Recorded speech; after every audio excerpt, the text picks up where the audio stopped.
Hey, what's up everybody? I am Jerome from the Bonsai Supply and welcome. So as you know, we are approaching the end of the year, and so this is going to be the last video of 2023. And so we are going to be looking back in this video at the entire year. And so I'm going to need a little bit of help. And so I'm going to invite my wife, Mari, to come join me and help me out with this video. Hello, everyone. I'm Mari, and if you have been following us for a while, you know I only show up when it's a very, very important matter. So today I'm in front of the camera as well as we're going to, look back at the 2023 year and share it with you and end the year on a good note. Well, let's do it. This year we tried something different. We went ahead and we tried a species per month. So we were always talking like, what are we gonna do next? We know that every species is so different from each other. So we're like, let's start maybe talking about species, individual ones, and pick every month a species. And the species we talk about, the guide care, general basics of how to take care of this specific species. And then we also did a technique with that species. Jerome did a story time because the ones that we picked are species that we already own and that we have. So you had a story time of those big pieces that you have or nice pieces that you have developed. And then we went live with those species for our monthly live demonstration. So we really like that structure that we put together this year. And looking back to that, we wanted to see the one that was the most popular or that resonated the best with you guys. And that happened to be the dwarf jade, Portulacaria afro. Yes, we were so glad to see that you guys really enjoy seeing that content of the guide care, of the techniques, the story time, the live demonstration as well. And we were like, oh my God, that's so amazing because funny enough, dwarf jades are very controversial, right? Right. So a lot of times dwarf jades are not looked at or accepted as bonsai trees, just like the adenium. But of course, we love them so much, and we don't think that that makes a lot of sense not to look at them as bonsai trees. I mean, look at how cool they are. They're awesome. And the coolest thing, I'm actually not surprised that it was the most popular, topic of the year, because anybody can have a jade, no matter where you live, and no matter of your, on what level you are. Like if you're a beginner, if you're more advanced, or if you're an expert, anybody can do a jade and make a great tree out of it. Absolutely. And I think when someone approaches and asks, which species do you recommend me to start with? Jade is always in my list. Like I just think it's such a great species to also have like indoors, for instance. Like a lot of people are like, oh, but I want to have a bonsai, but I don't have the space, or I don't have, an outdoor area. And I'm like, oh, I might have, a solution for you. So or I'm not good with watering. I travel a lot. So exactly. So it's a great species to start with and to get introduced to the art of bonsai and have a good experience because they are very forgiving. Absolutely. Okay, next thing we would like to talk about is we wanted to share some of the results or best results that we had this year. So we picked 2 projects that did really well, and I'm going to have Jerome telling you more about it. Okay, so one of my favorite projects of the year that gave me an amazing result was the tanuki that I created. So I took this old piece of juniper deadwood. The juniper had unfortunately died. And I grafted on a seedling, basically, of another juniper species, and I married them together, and that's what's called a tanuki.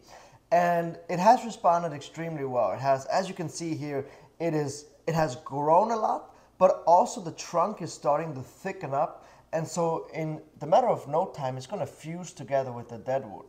So I think I'm just going to leave this tree as is, and just paint the deadwood with lime sulfur for the next 2 years or so, but let the juniper just freely grow, thicken up, marry together with the deadwood, and then I'm going to go ahead and style it, but I set myself up for success.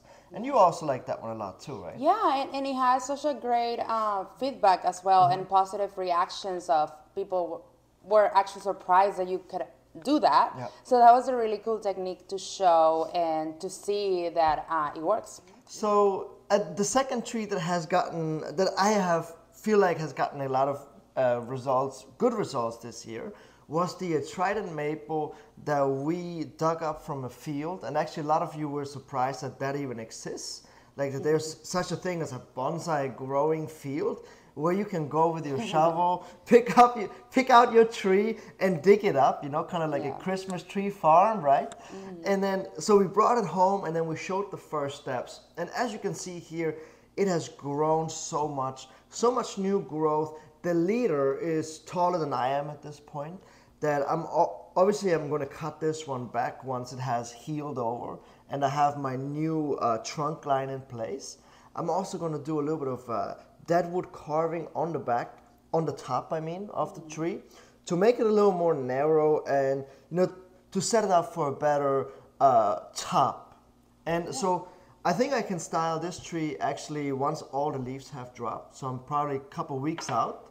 And then I'm going to go ahead and style it, carve it, and perhaps next spring we can actually put it into a bonsai pot because it has developed so well. So be it. All right, and because we love to be transparent with you guys and we have showed to you the best results and things that went well, we're also going to share things that haven't been going that well. And those are going to be our most challenging couple trees of this year, and those are? So we have the dwarf Japanese maple, this beautiful tree that you see here. And then we also have the ball cypress forest. So now both of these trees kind of started to decline because we moved. So we moved from Georgia to Houston, Texas. And whenever you move, the trees tend to get set back a little bit. And some adjust much quicker to the new climate, whereas others tend to decline after a few months of reaching your new place. And so with both of these trees, what we ended up doing, and I'm going to talk about the maple first. As soon as we got here with the maple, it started to have explosive growth, where I was like, that's unusual to get that much explosive growth. But the weather here was a lot more humid and hotter than it was in Georgia. And then there was a decline where all of a sudden I started to see that some of the tips of the branches would start to die back. And so the best thing to do at that point was to just, you know, watch what happens, not overreact, just continue to water and just leave the tree alone. And now, as you can see here, some of the branches have died back really far, which I can cut these off. You know, once a tree has dropped its leaves for the year, like has turned to the fall color, which we are very close. Once they are dropped, I'm going to cut the entire tree back, cut all the dead branches off.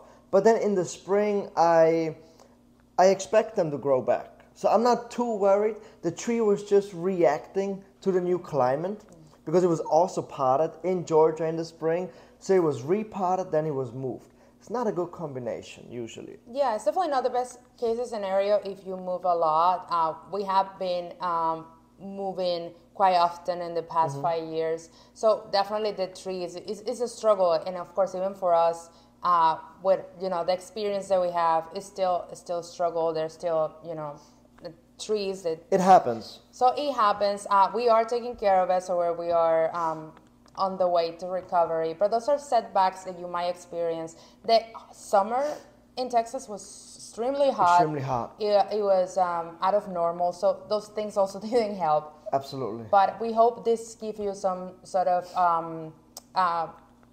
relatable. It could be it's relatable to you it's because it happens, and these are things that we just have to be on top, and it's part of the journey. Right. So now that was the maple and the ball cypress forest.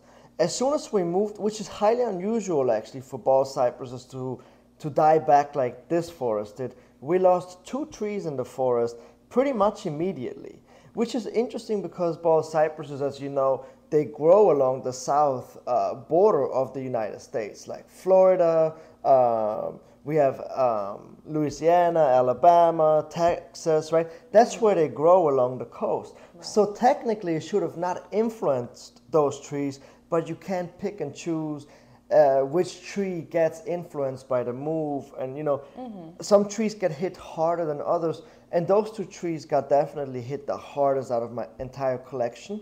So unfortunately, I lost 2 trees out of that forest. And so what I'm going to do in the spring, I'm just going to repot it, and then I'm going to make out of a 5-tree forest a 3-tree grouping, or I could add 2 trees to replace those, but I think I'm just going to make a little grouping. And looking back to 2023, we're actually very grateful as well that we were able to deliver a video every Wednesday for you guys. We cover 12 species. That was really fun.